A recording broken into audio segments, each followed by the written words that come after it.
ஆண்டவராகிய இயேசுவின் நாமத்தினாலே இந்த காலை வேளையில் கூட உங்களை யாவரையும் வாழ்த்துகிறேன். கர்த்தர் உங்களை ஆசீர்வதிப்பாராக. இந்த நாளிலே கூட சங்கீதம் 124 8ஆம் வசனத்தை கூட வாசித்து தியானிக்கலாம். நம்முடைய சகாயம் வானத்தையும் பூமியும் உண்டாக்கின கர்த்தருடைய நாமத்தில் உள்ளது. மிக அருமையான வேத வசனம்.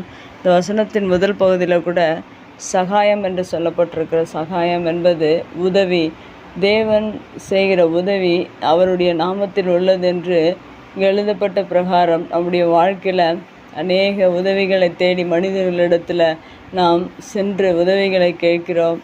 ஆனால் ஒரு சில நேரங்களில் அவர்கள் மறுத்து விடுவார்கள். ஆனால் தேவன் அவர் கொடுக்கிற சகாயம் அவருடைய நாமத்தில் உள்ளது என்று சொல்லப்பட்ட பிரகாரம் தேவன் நமக்கு ஒவ்வொரு நாளிலும் சகாயத்தை கொடுக்கிறவராக இருக்கிறார். மனிதர்கள் ஒருவேளை சொல்லி செய்யாமற் போய்விடுவார்கள். ஆனால் கர்த்தருடைய பிள்ளைகள் ஒவ்வொருவருக்கும் அவருடைய நாமத்தில் சகாயம் உள்ளது என்று எழுதப்பட்டிருக்கிற பிரகாரம் நம்முடைய வாழ்க்கையில் ஒவ்வொரு நாளிலும் நமக்கு தேவையான உதவிகளை சகாயத்தை தேவன் ஒவ்வொரு நாளும் நமக்கு கொடுத்து நம்மை ஆசீர்வதிக்கிறவராக இருக்கிறார்.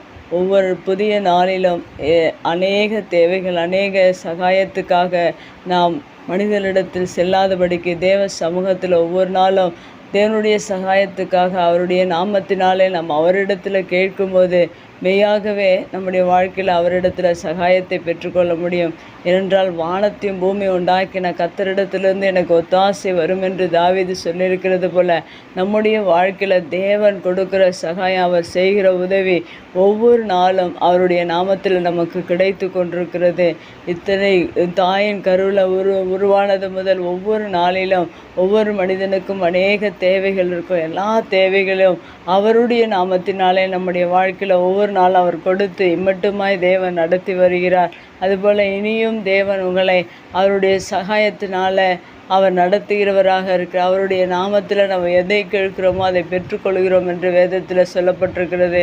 கர்த்தருடைய நாமத்தை சொல்லி நம்முடைய தேவைகளுக்காக அவருடைய சகாயத்துக்காக நீங்கள் ஒவ்வொரு நாளும் அவருடைய சமூகத்தில் அதிகாலை வேளையில் தேவனுடைய சகாயத்துக்காக நீங்கள் அவரிடத்தில் கேட்கும்போது அவருடைய நாமத்தினாலே நமக்கு ஒவ்வொரு நாளிலும் தேவையான எல்லா உதவிகளையும் எல்லா சகாயத்தையும் தேவன் வானத்தையும் பூமியும் உண்டாக்கின கர்த்தரிடத்திலிருந்து தேவன் ஒவ்வொரு நாள் நமக்கு கொடுத்து நம்மை ஆசீர்வதிக்கிறவராக இருக்கிற ஒவ்வொரு நாளும் அவரிடத்தில் கேட்போம், அவரிடத்தில் உதவிகளை பெற்றுக்கொள்வோம். கர்த்தர் நம்மை ஆசீர்வதிப்பார். கண்களை முடிச்சு வைக்கலாம். எங்கள் அன்பு தகப்பனே, தர்மையான வார்த்தைக்காக நன்றி செலுத்துகிறோம்.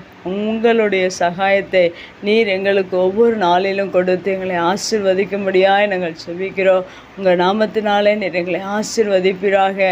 எல்லா உதவிகளையும் நீர் பரத்திலிருந்து எங்களுக்கு கொடுக்கும்படியாய் நாங்கள் செபிக்கிறோம். உடைய வார்த்தை கேட்கிற ஒவ்வொரு பிள்ளைகளுடைய வாழ்க்கையிலும் அநேக தேவைகள் உண்டு. ஆனாலும் மனிதர்கள் ஏமாற்றுகிற இந்த உலகத்தில் நீர் எங்களுக்கு சகாயத்தை கொடுத்து உமது நாமத்தினாலே எங்களை ஆசீர்வதிக்கும்படியாக இந்த புதிய நாளில் எம்முடைய கரத்தில் எங்கள் ஒவ்வொருவரையும் ஒப்பு கொடுக்குறோம். நீர் பொறுப்பெடுத்து எங்களை ஆசீர்வதிங்க.